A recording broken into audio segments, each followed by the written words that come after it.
and welcome to Broadband Breakfast Live Online for Wednesday, July 7th, 2021. I always kind of look down to the corner to make sure I got the date right, because you don't want to get the date wrong.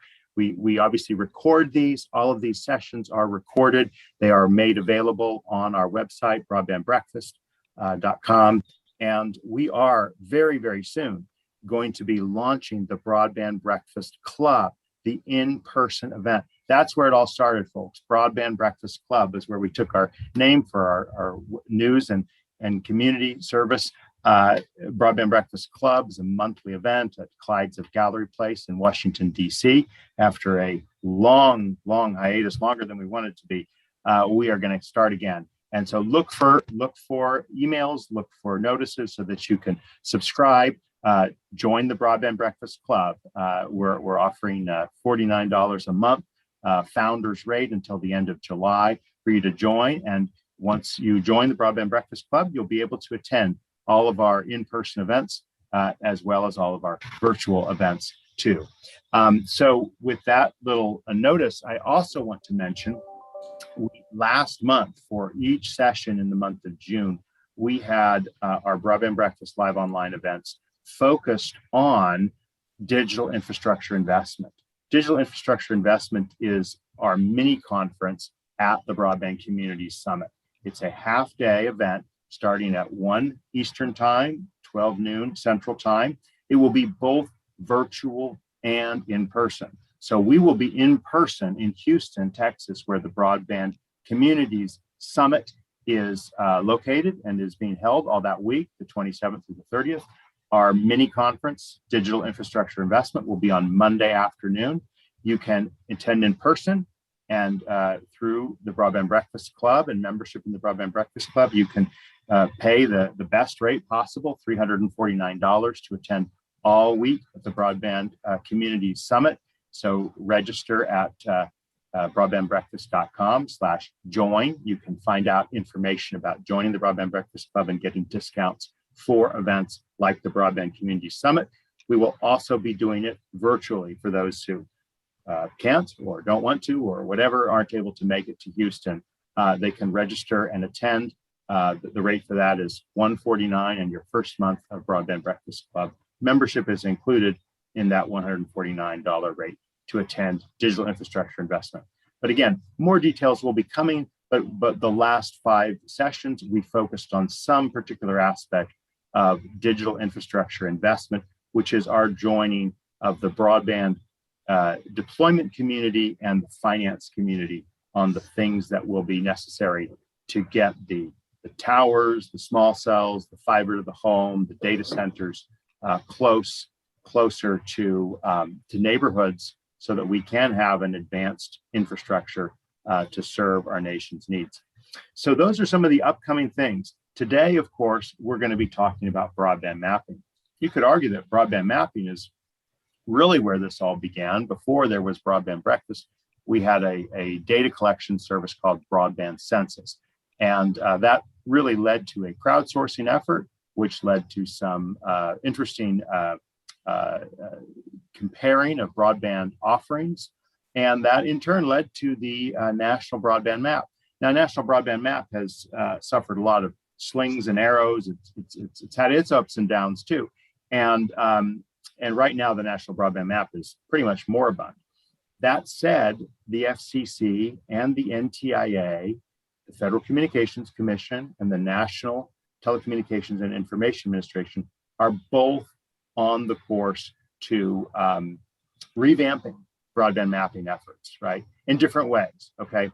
And we certainly want to get all voices in our Broadband Breakfast Live Onlines. We try every week. This is a weekly show, every Wednesday at 12 noon. So we're constantly trying to get people. So don't judge us by any particular episode. We're trying to get diversity of voices of all types throughout the totality of our series, okay? And we don't always succeed, but we do make an effort, and we hope to get and welcome folks from the NTIA and the Federal Communications Commission again for future sessions. For this session, though, we really have no need to apologize for the expertise of our 3 guests here. And I'm going to go ahead and change the view so that you can see each of them. They are Brian Mefford, who there he is. Brian Mefford is the Vice President of Broadband Strategy at Vetro Fiber, which is a very creative and up and coming, I guess you'd call it, software entity that facilitates various broadband mapping, mostly with the corporate audience in mind, but maybe he can update us, help us understand a little bit more about Vetro in the process. Brian will be followed by Mike Wilson. Mike is the Vice President of Business Development at CostQuest. I had the great privilege of working closely with Mike, both from my prior work with Broadband Illinois, but also more recently through my law firm, the ComLaw Group. We've done various joint webinars and joint activities designed to help applicants who want to get broadband funding to get the data they need in order to put together applications. That was obviously for the Rural Digital Opportunity Fund that took place last year. We'll see how RDOF Round 2 and future efforts take off. But Mike, again, super aware, and CostQuest is really, the leader in understanding the data as well as the mapping behind it. So he can speak again to some of the things that CostQuest has been observing on the national landscape. Brian Webster, last but not least, is the CEO of Wireless Mapping, Inc. Brian and I go back many years. In fact, Brian appeared in a prior Broadband Breakfast Club, I think it was 12 years ago. And he keeps saying, Drew, you've got to have me again. You got to have me again. And so I said, all right, look, this is the time. Let's get him again. And he was good enough to put on his Broadband Illinois shirt, which he's wearing right there. That was our logo at Broadband Illinois, which was the then state broadband initiative entity for the land of Lincoln. Obviously, things have changed. The programs have changed. There's a new round, if you will, of state activity going on. And we have had Matt Summey, who's the current head of the Illinois broadband program on our show just a few months ago. So we're not going to be speaking so much directly about that. Well, that maybe state activity will certainly come up. And we definitely want to hear from that. But Brian, again, coming first from the wireless background, but with a knowledge of other areas, has a deep knowledge of the mapping issues and contours. So with that, let's go ahead and turn it over to you, Brian. Give us a little take of how you see the lay of the land right now from the perspective of NTIA, from the perspective of FCC, from the perspective of states, and from the perspective of private mapping providers like yourself. Yeah, thank you, Drew. Appreciate the opportunity to be with this group today. Thanks for the invitation. First, there was a little bit about Vetro that I'm happy to expound on a bit. Vetro started as a fiber design platform targeted to small and medium-sized ISPs, particularly, and rolled that out several years ago with great success. And that was before my joining the company, so I can't take any credit for that. But saw an opportunity, and so I should say we've got a few hundred customers, not just in the U.S. but around the world, because obviously this need for better broadband and fiber particularly goes beyond our own U.S. borders here. With the creation of our public sector and our state and local practice, we saw this opportunity to sort of lean into the needs of states and local communities and this new evolving ecosystem that is coming together to create solutions to build networks, particularly at the local level. And so I'll step back and just say, in response to your question about how we're seeing the market, how we're addressing the market, particularly if I had a whiteboard behind me, I'd put on one side of the board a big pile of cash, and surround that by states and counties and cities and towns and nonprofits even. And then on the other side, we have geographies, whether they're parcels or census blocks or tracts or counties or groups of counties that are forming utility districts. That's where the money needs to go. And so there's sort of this flow of information and process that needs to happen to enable that most effectively. So imagine if you're a state broadband office, you've got to identify where are the best places for this money to go. You have to identify, based on the source of the money coming to you as a state, where are the eligible geographies. And so that sort of gets us into a bit of the NTIA recent mapping edition or an analytical edition as well. So states have to analyze that. They have to become intelligent on that. They have to prioritize, based on their own demands there in their state. And then they have to make awards, and then they have to manage the success of those grant awards. And then that part of that management includes auditing, for instance, of those awards. And then coming back from the other side of the equation, where you've got ISPs, you have, again, local communities, you have public-private partnerships, nonprofits, they're responding to these opportunities that states are setting up. So they're responding to RFPs. Then they have to actually build network, and they have to manage those networks. They have to serve customers, and then they have to report, right? They have to report back progress and status. When you think about this whole cycle and dynamic of new players and new prominence of existing players and the state's role, the vast majority of that information flow is geographically bound. So it's sort of why we're here today. It relies on maps, and it relies on high quality mapping, and not just one particular layer. It's not just about served or an unserved layer. It's about all of these now multiple and various and assorted layers of data and information able to come together, and as we like to say, to create this sort of single source of truth, so that states can make sound decisions, and that counties and communities and ISPs know what that information is that's driving decisions, so that they can create the best applications, grant applications, and plan for the best networks.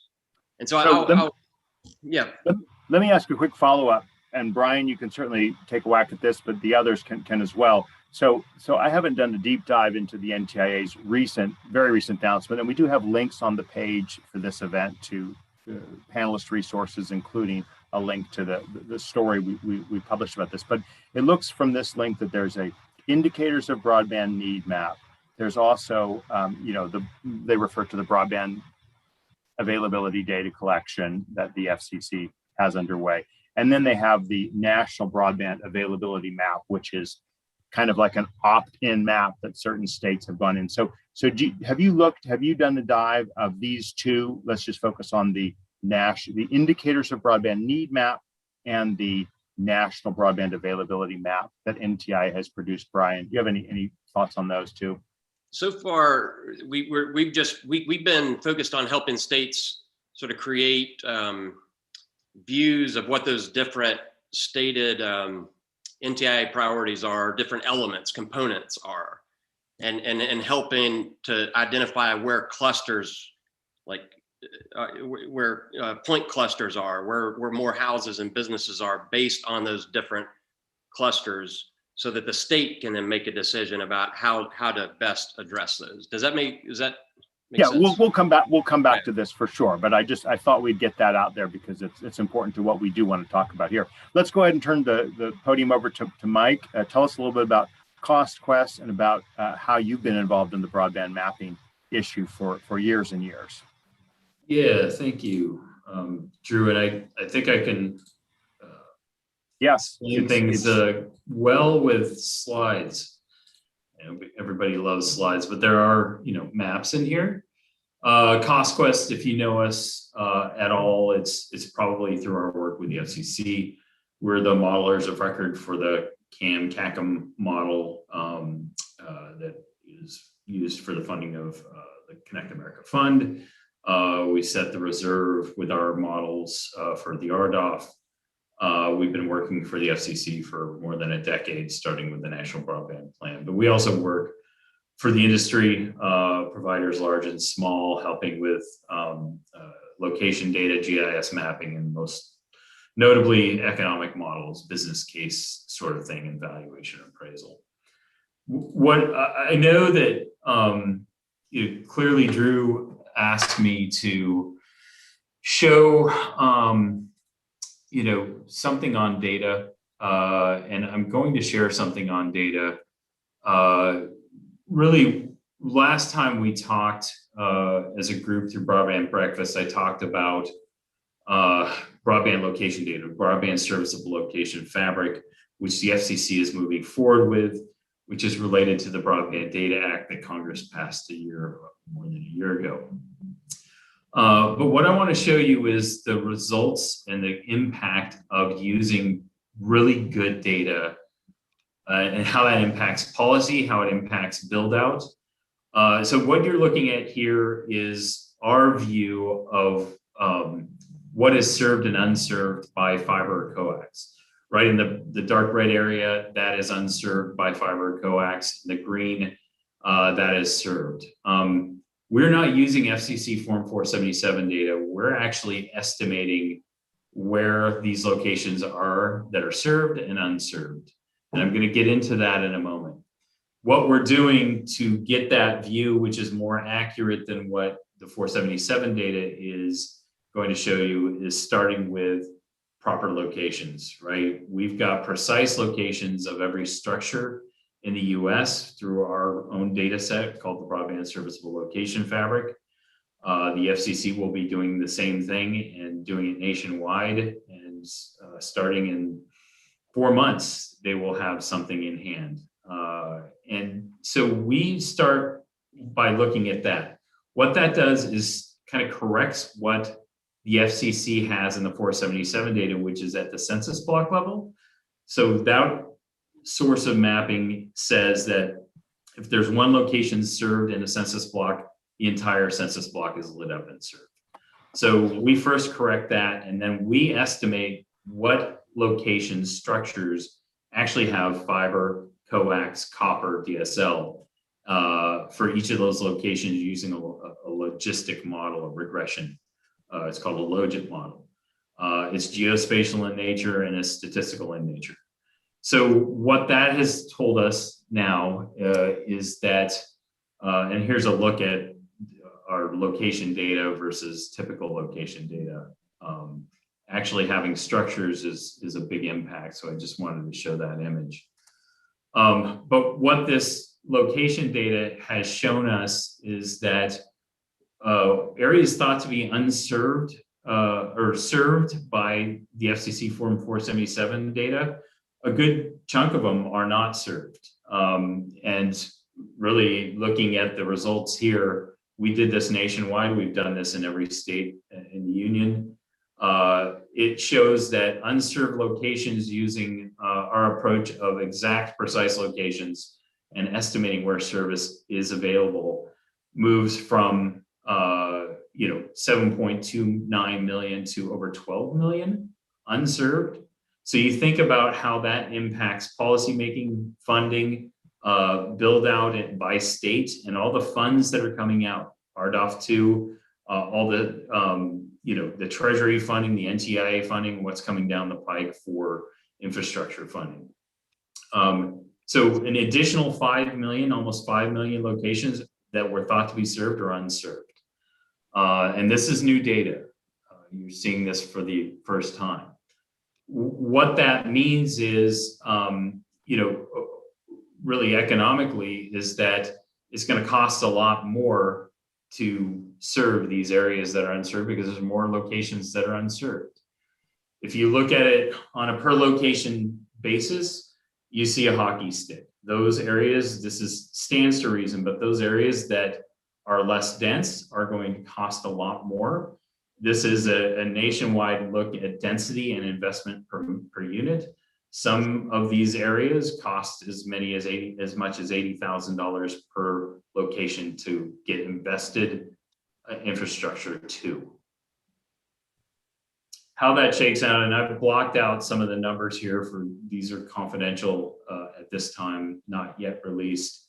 But if you look at it in increments and tier groups of density, it shows you kind of a commercial viability view of this. Again, using precise locations of what's served and unserved across the US.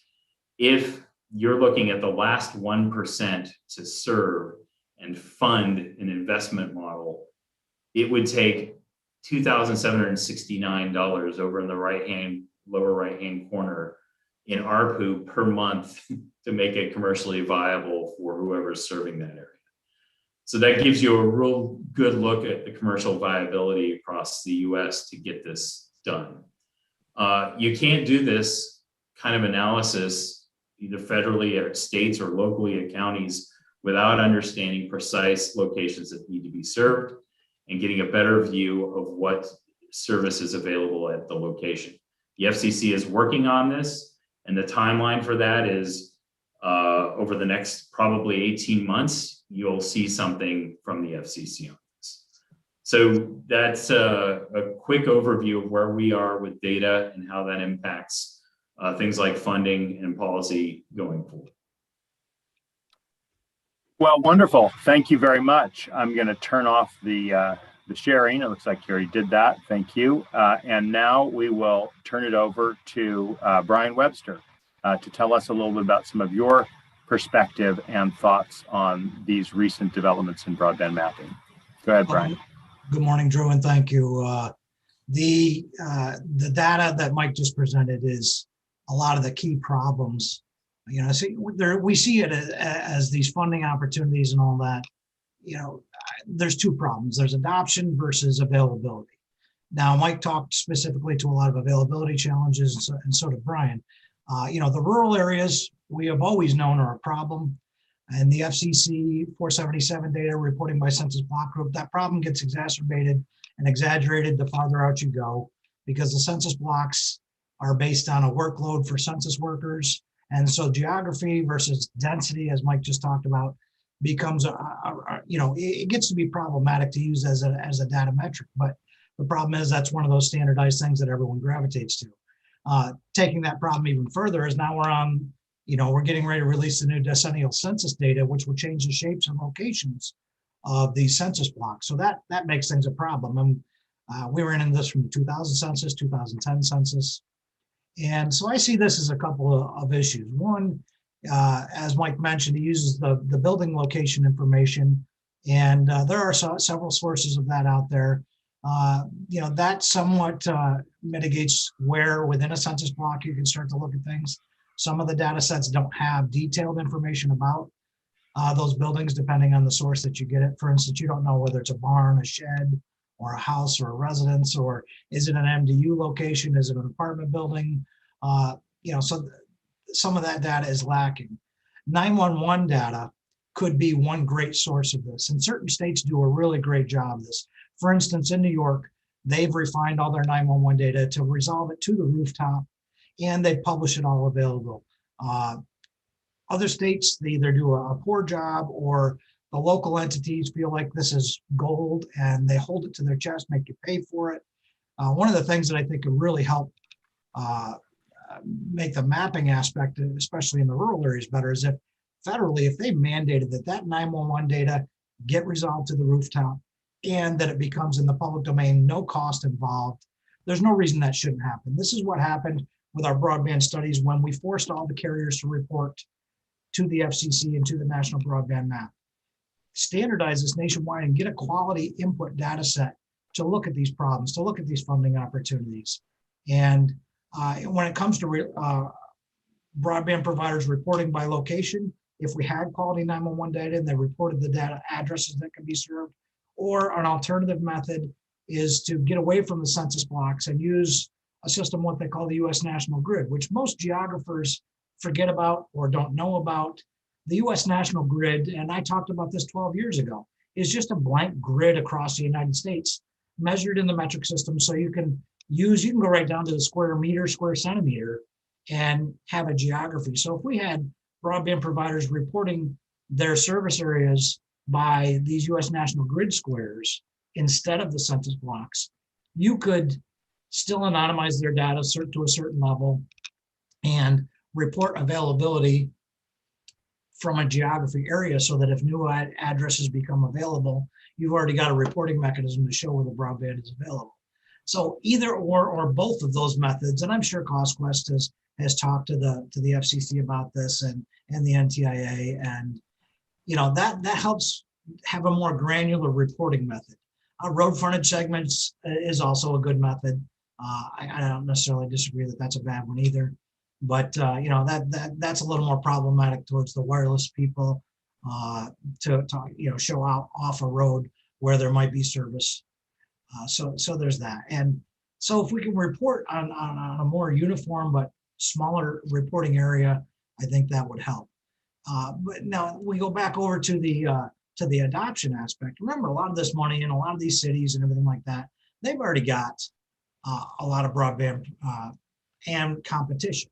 The statistic that 92% of the US population lives in 8% of the land mass is one of those things that you've really got to look at.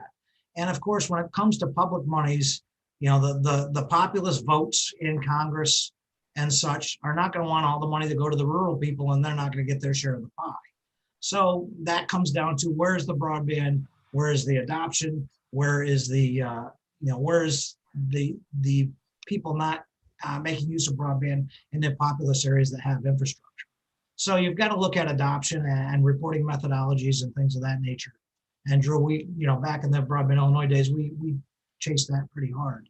So that's the other aspect of, as Mike mentioned and Brian mentioned, how do you get these data sets and report them to the governmental agencies to do grant applications and such. So, that's another big challenge that I hope that they're addressing this. With regards to some of the stuff that are reporting, recently, they talk about the 25.3 and which part of America based on the Ookla speed tests. I always cringe, always cringe when they use that Ookla speed test data, because it never addresses the capability of a fiber or of a broadband network. It only addresses the people that are doing speed tests, but we have no idea what speed package or what broadband package is that tester subscribed to. If they're only subscribed to a 10 meg plan or a 1 meg plan or whatever, each ISP is offering, their speed test is not indicative. It indicates activity, but it doesn't indicate what is that maximum capacity of that network. And that is always going to be a flawed data set for assessing the infrastructure. It does, however, start to indicate maybe where economically the competition might not be the greatest, the pricing might still be a little high, and back to the adoption and the income levels and adoption studies, that all starts to intertwine, but it does not always, represent a good metric of what are the networks capable. The networks may be capable, but it may not be affordable. So let's broaden the conversation out. Thank you very much, Brian. So I want to start with a question that maybe seems a bit odd or offbeat, but I think it's relevant, and let's see why. So from the perspective of technologies being deployed, there's effectively 4 major technologies. There's fiber or fiber to the home, fiber to the premises. There's the coaxial cable systems, the existing plant that cable companies have been using. Fixed wireless, okay, and Brian, of course, you have deep roots in this field, and then mobile, okay, right, which of course is sort of where we're seeing some push with 5G, lots of things still to be determined there. Now, I was quite intrigued by Mike's map that he displayed, where he said areas without fiber or coax, right? And obviously you picked those for a reason. What was that reason, Mike? And could you speak to this question? Because in some ways, this is a looming question in the Biden broadband infrastructure bill. Is it going to require high speeds? Is it going to require symmetric speeds of 100 meg up, 100 meg down, which seems to suggest or seems to tilt towards a fiber deployment or a series of more fiber deployments? Obviously, there are some wireless providers that are using fixed wireless technologies with very high speeds and capabilities, but they just don't have that track record that fiber does. And so I'd love to hear Mike and then Brian Meffert and then Brian Webster's views on the technologies that are out there and how they factor in to the way we're looking at the maps that we're making right now. Yeah, so that's a good question, Drew.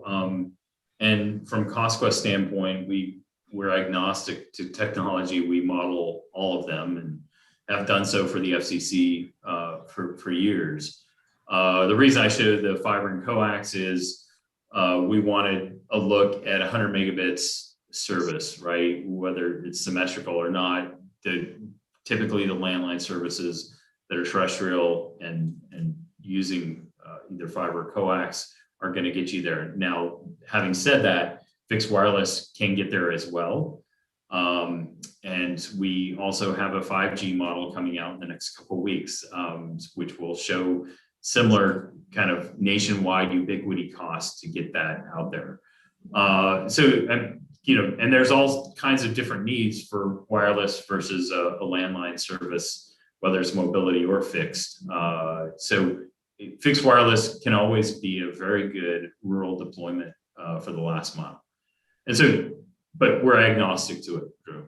Right. Yeah, and I'm not necessarily asking for like your preference of technology. I'm more asking like how these get modeled, how the FCC should be modeling them. Is the NTIA doing anything on these two maps I raised that sort of bear on this question of speeds? But anyway, anything to supplement, Mike? If not, let's go to Brian Mefford and Brian Webster's views on this question. I'll let the Brians take over. Mm-hmm. So we've been paying close attention to the Bridge Act. Drew, I'm sure you're following that. Yeah, we focused on last week. We talked quite a bit about the Bridge Act on this program. Yeah, so I mean, that relative to what to the NTIA mapping data, I mean, the tandem there gets pretty interesting. So the four prioritized areas for states or the investment entity to assess. So the unserved areas, underserved, and then other eligible entities. There's a fourth, everything else, I guess. And if the bar starts at 25.3 reliable service, but then the technology to come into those areas is expected to be 100 symmetrical, then that impacts how states are. It creates this sort of need for states to play multi-level chess, right? So to not just figure out where the areas are that are eligible, but then to cost out and sort of model out how their grants can attract fiber. So I mean, I think that particular piece of legislation seems clearly targeted towards more fiber, with caveats that say if it's impossible or not logical, then there are ways to use other technologies. And the reason why the Bridge Act does this does it and just repeat for us is it imposing a higher speed? Yeah, it's creating a preference for providers that propose 100 by 100 symmetrical. And actually, one of those other eligible areas on the analysis, the eligibility standpoint, other eligible areas are those areas that are not served by gigabit speed technology. So on both ends of the equation, there's this sort of indicative preference for gigabit fiber speeds, and then on the prioritization of awards, it's towards 100 by 100 symmetrical. Well, and I think it's inconceivable that Congress would award funds and permit it to be allocated at the old 25 megabits down, 3 megabits up standard. In my mind, it's more going to be, are the pressures going to be to keep it lower, like 25-25 or 50-10, or to kind of really ump it up to the sort of, let's just call them fiber focused technologies of 100 and gigabit symmetrical. And Brian, Vetro Fiber, of course, I mean, you have fiber in your name. Does that mean you only model fiber deployments? So you kind of have a big preference for fiber, or where do you come out on that, your company? We actually rely a lot on our partnership with CostQuest on modeling. So my answer would be similar to Mike's, is that we're able to model whatever CostQuest is modeling. But it's important to note that what we can do as a platform is bring all of this data together, bring the eligibility requirements in, so we can sort of spin up models that say, okay, let's look at projected 100 by 100 costs an area, let's first carve out, let's account for the priorities that NTIA has created in their mapping layer. Let's account for the preferences that are stated in the Bridge Act, for instance, to help drill into those areas so that then the grant management process is more precise and clear. All right, Brian, what is your thoughts on this? I'm going to throw a wrench into the works here and kind of shift my thoughts and the focus on. So when you're looking at public investment in infrastructure, you got to kind of try to be, be able to predict the future. And so one of the things that I would say is that let's stop focusing on speed as much as let's look at demand or demand potential for any given area. Back to that 92% of the population live in 8% of the land area. If you look at some place like Cleveland, Ohio, or Los Angeles, you want to look at demand. You want to look at demand both from the residential and Brian's going to be able to speak to this when they look at fiber designs, because you got to look at your demand areas to figure out how many fibers, how much capacity, all that. And Mike probably, can calculate this stuff all day long. You want to look at the residential demand, but just as importantly, you want to look at all the commercial demand, big businesses, multi-dwelling units, all of that. But then thirdly, and I don't know if anyone's even spoken to this, is that you want to look at 5G. 5G, wireless, yeah, great. They're going to need fiber. And so that demand needs to be factored in as well. So your grants and your funding should start to look at, which technology can deliver on the forecasted demand for an area. So, DOCSIS 3.1, they can do 14 gigabit down, 1 gigabit up. It works great in a lot of areas. So if you're in an area where the demand is forecasted not to exceed that, they're just as much a player as fiber is. But if you're in a metro area where, you're going to have tens and hundreds of gigabits, demand factored in, you need to build an infrastructure that can handle all that. And if you're going to throw public dollars at it, then you should invest it wisely in that demand contour as well. But you get out on the edges and the wireless technologies also meet the demand in the more rural communities and such, then all those technologies are in play. So that would be my thought process into this, and that nobody's really talked about, is that what is the population and or the commercial and the cellular demand factor in all of these designs and all these grant awards? Well, one of the points of the Rural Digital Opportunity Fund reverse auction system was that it could basically weight higher speeds against lower speed offers and sort of put them into a complicated mathematical equation that allowed, the government to get the best deal on, getting the most service. And there, of course, has been a lot of criticism of the RDOF Round 1 awards, mostly of the nature that awardees were awarded to provide service at levels that they haven't proven capable of, and those who won say, hey, wait, give us a chance. We know we have to live up to these commitments. We will. I'm just wondering here from this perspective of kind of how we look at this from a mapping perspective, how we analyze, and the points you just made, Brian, about if these are public money, demand contours. You should create demand contours.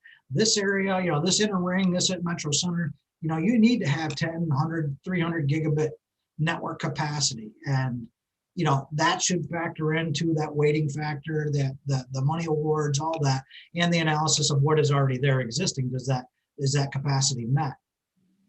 What does the NTIA's new tool, Indicators of Broadband Need Map, show? Have any of the three of you had a chance to? I haven't had a chance to look at it. Okay, all right. We'll just have to ask the NTIA when we get them on.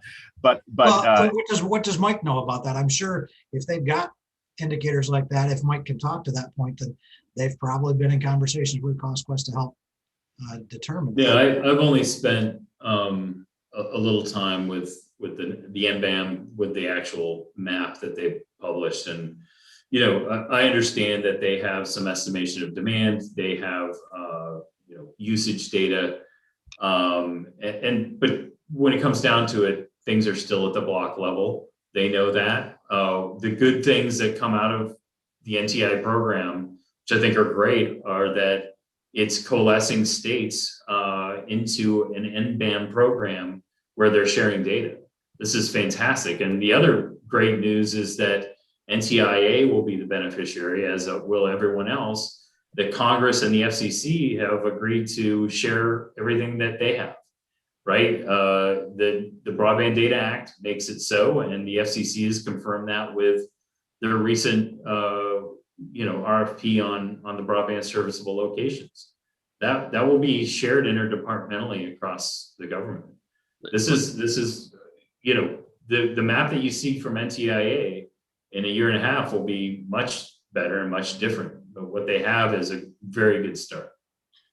Hey, if I Go ahead, can, Brian, please. yeah, let me just affirm that point. It's an important one.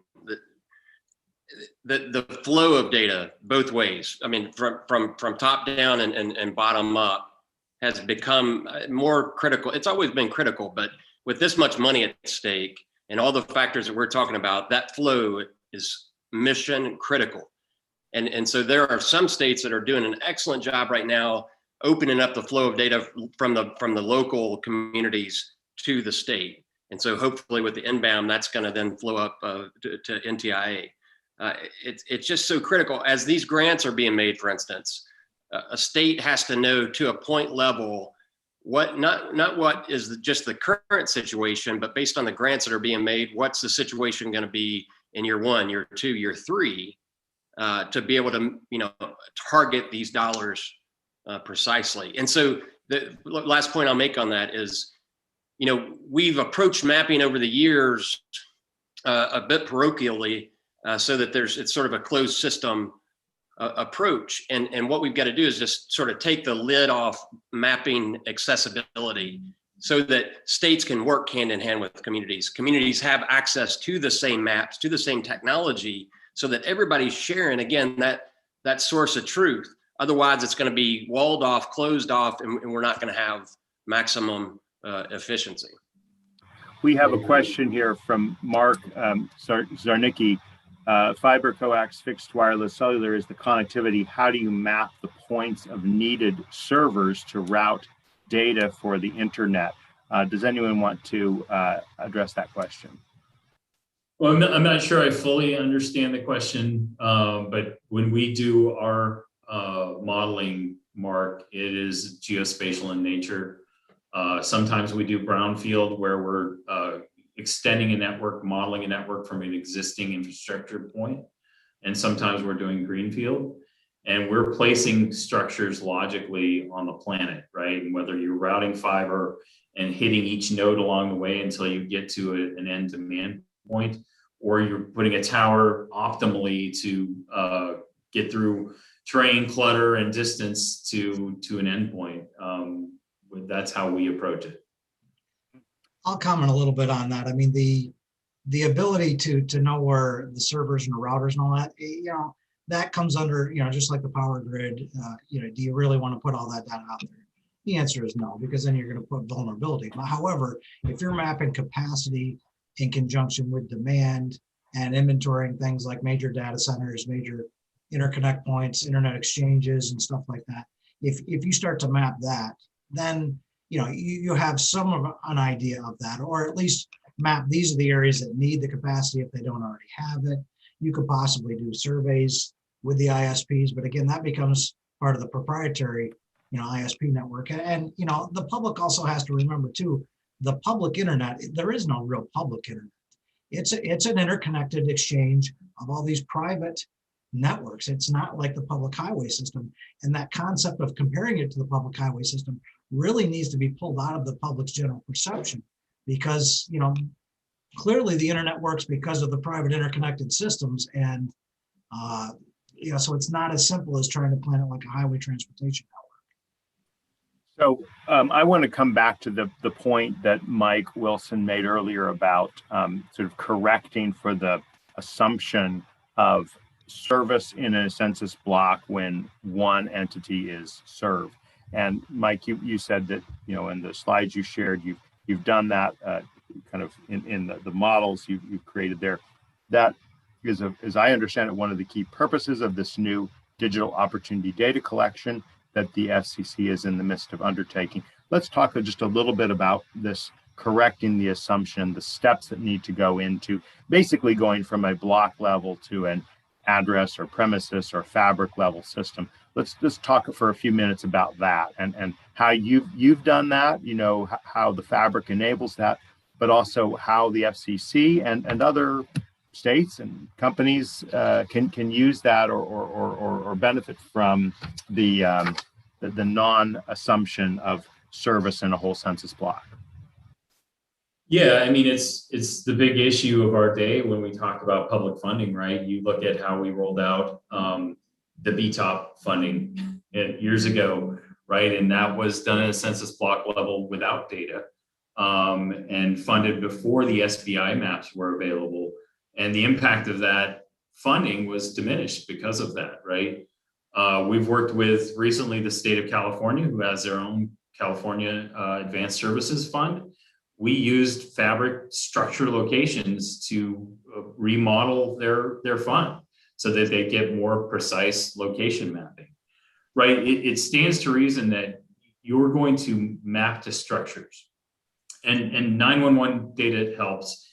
It is really more of a ambulatory service fabric, but it's very close. But getting structures that need broadband service is pretty critical. We've done it with Vetro, running the data through their maps in South Carolina and Arkansas, and we're doing it in a big way in Maine. It makes a big difference. And frankly, what it is really, you're looking at it from a network planner standpoint, right? When you're laying out a network, getting to the drop, as they say, is really what you want, not getting to the street front or the census centroid, and definitely not just getting to a count of structures in a census block. We found, and the FCC knows, and everybody knows, that RDOF was deployed and there were eligible census blocks with 0 structures, serviceable structures in them, right? We can't have that anymore. The FCC knows that and Congress knows that. So doing it at a structured level is actually absolutely critical. Brian, anything you'd add on this point of the getting rid of the census block assumption? No, I mean, and Mike makes the perfect point that structures is absolutely the best way to do this. But we got to make sure we've got good data on the structures as well to, one, help calculate demand, two, to help calculate, is that structure really one that is going to need internet service, or is it classified such that, what's the importance, does asymmetrical versus symmetrical serve that structure better? And, it helps you analyze that against existing technologies and networks versus, putting out the money to improve the situation in any given region. Brian Bedford, before you address this, let me throw this additional question that Joseph Longway has asked, which I love this question here. He says that I think the focus of speed of the consumer broadband availability needs to shift to commercial or wholesale speed availability, so they're more interested stakeholders. And then he talks about how he uses broadband maps to identify business providers, but then gets back to determine fiber availability. Brian, from the perspective of Vetro Fiber and how you're using broadband maps, what do you think needs to happen kind of to get to using maps of commercial wholesale availability on a detailed address type level? Yeah, I'm not sure I'm following the question completely, but I mean, we're mostly working on behalf of states and communities. I mean, from the public sector practice standpoint, and those states, to Mike Wilson's earlier point, are interested in the cost of addressing each of those addresses that remain. I mean, we talk about turning the map, the points on the map from red to green, and the state office tracking the cost of that, and then from projected to actual. And same with local communities. I mean, local communities, this conversation makes local leaders' heads spin. I mean, they're more put out than ever that the federal government is just adding more data layers and data requirements and new data sets. They're interested in what's it cost to serve every home in my community with fiber. And so in a state like Maine, we're seeing smaller and medium regional providers pop up because they're creating just new business models and more cooperative business models. Brian Mefford, let me ask the question this way. So there has truly been more of a focus on on consumers and their availability of broadband. And Joseph Longway is asking, well, what about businesses, right? And business availability of broadband. What are your reactions to that, comment or that petition, so to speak, that we just that the economics are so entirely different. I mean, I live in a rural county in Kentucky, and our local leaders, particularly in economic development, say, I'm not as concerned about fiber availability, broadband availability for corporate clients, because we've never had a business customer move to town and not be able to get fiber built to that customer, because over time the economics are sufficient to promote that build out. Brian? I can comment to that too. I mean, Brian brings up a great point, is when you're talking about a business and the focus of being on the consumers and affordability and the individuals using it for whatever benefits the internet brings, when it comes to a business or a corporate capacity, you're talking to the ability for a business, it's nothing for them to get a quote to have somebody run fiber to their facility, a custom build, and to get a $10,000, $15,000, $20,000 installation cost. And a lot of big commercial entities are like, okay, that's fine, they'll invest that. The average consumer is not going to drop that kind of money in. But still, when you're doing fiber planning, and Brian and Mayor Rath speak to that, you're looking at, if you're looking at every address and you've got a demand factor, residential is a 1 demand. If it's an MDU that's got 4 apartments, so it's a 4 demand, or if it's a 25 apartment building. But then you've got these, when you're greenfield developing a network or throwing public dollars at it, you're like, oh, we've got, this residential demand, we've factored that. But, we've also, in this particular region, we need all this commercial demand. And so you've got to have a multiplying factor for that. And then also you want to look at things like the 5G, what's the cellular usage and what's the cellular demand, because they're going to want that. And so you want to add that extra demand in there. And so that goes back to that demand contour, the pockets or the regions. And but when you're talking about a cost factor to get it installed and get it brought in, as long as the basic core has excess capacity built, that typically isn't going to be as much of a problem.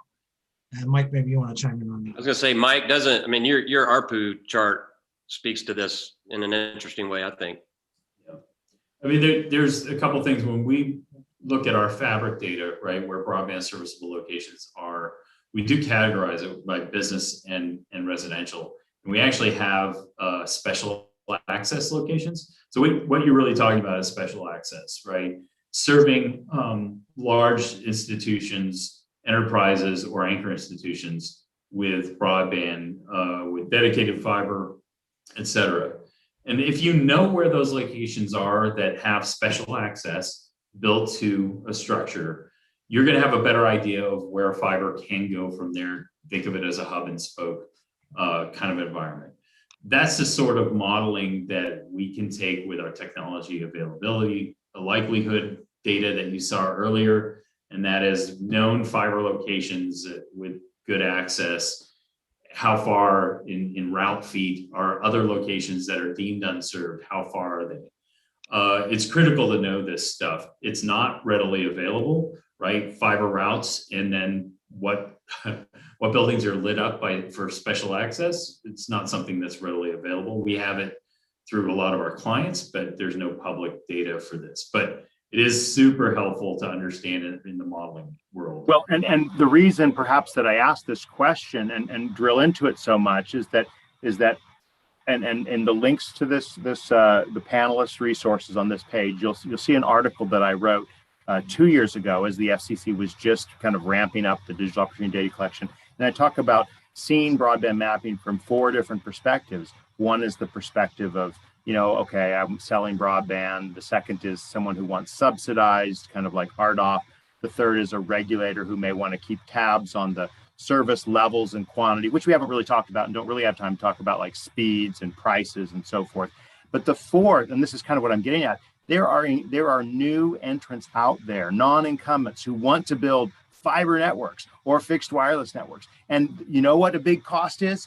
Access to backhaul, access to those points. And how do they figure that out? Well, they need to get access to a mapping service that shows them. And this can drive the business model of for example, a kind of a own your own fiber broadband model, right? I've worked with entities like that, and they need to have this kind of maps and map availabilities. So that's definitely something that I see as vital and important and can't get missed, even as we do kind of focus on the public mapping and the broadband mapping and data. Now we are close to time, so I'm going to give everyone 1 minute. I'm going to give everyone 1 minute to I just give want to add to your thought, if I Please, can. Brian, you go first. So, your access to that data and the economic development, one of the things that I've always insisted that should happen is that public access to the data. Because private sector businesses that may be considering areas of investment and such like that, they want to inquire and look and study that stuff without anybody else knowing, for fear of tipping their hat, their competitive advantage, or their proposed business, or whatever their investment that they might do. So they need public access to that. They don't need to ask permission for it. They don't need to fill out NDAs, because somebody will always tip somebody else off. Hey, so-and-so was looking for data over here, and that may eliminate their competitive advantage and possibly harm a community. So open public access without having to ask permission to this data is critical for economic development in my view. Brian Mefford, we'll give you a chance to give some final minute of thoughts here.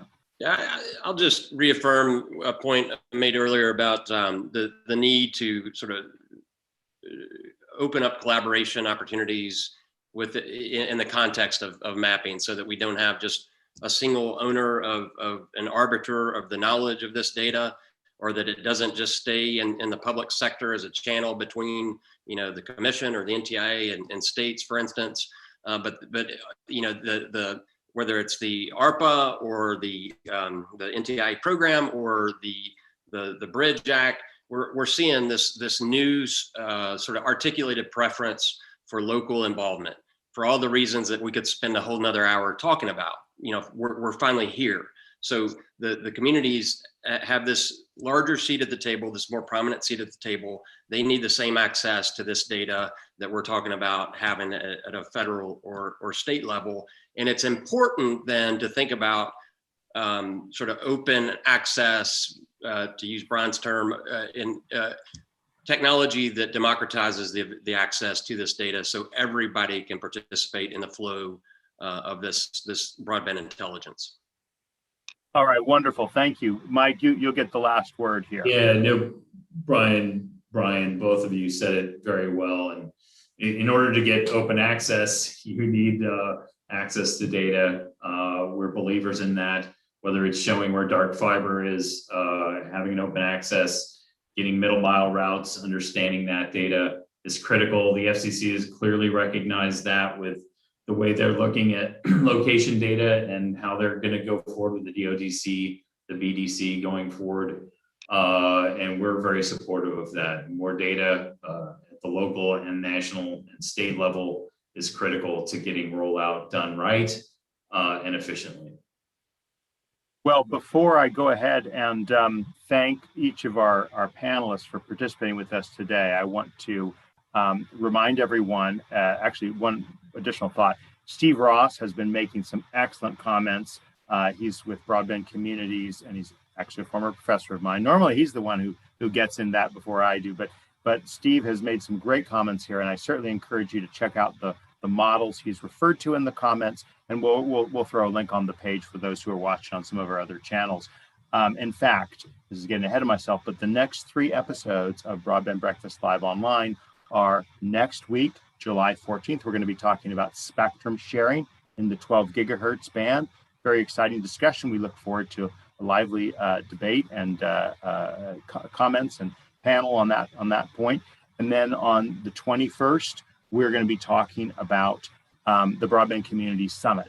The first of 3 preview sessions that we'll be doing with the folks from the magazine that are putting on the 4-day conference from September 27th to September 30th. Broadband Breakfast is running the Digital Infrastructure Investment Conference on Monday, the 27th, and we want to encourage you to register for that, to join the Broadband Breakfast Club so you can get discounts on events like that and our in-person events, as well as exclusive content that's only available to Broadband Breakfast Club members. Thank you again to each of you for spending time with us today. And on behalf of Brian Webster, Brian Mefford, and Mike Wilson, I'm Drew Clark of Broadband Breakfast, and we'll see you next week. Take care.